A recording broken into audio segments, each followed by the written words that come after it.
সুপ্রিয় দর্শক, কেমন আছেন সবাই? আমি যে গাছটির সামনে দাঁড়িয়ে আছি এটি হচ্ছে থাই লঙ্গান গাছ।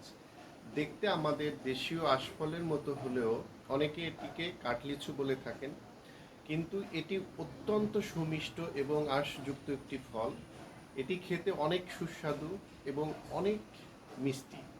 ফলটি আমি লাগিয়েছিলাম ছোট্ট একটি গাছ, আজ থোকায় থোকায় ফল এসেছে। আসলে দেখেন, ফলের ভারে কিন্তু আমার গাছের ডালগুলো নুয়ে পড়েছে, তবুও মনে হচ্ছে গাছটি অনেক আনন্দিত, সে অনেক ফল দিতে পেরে।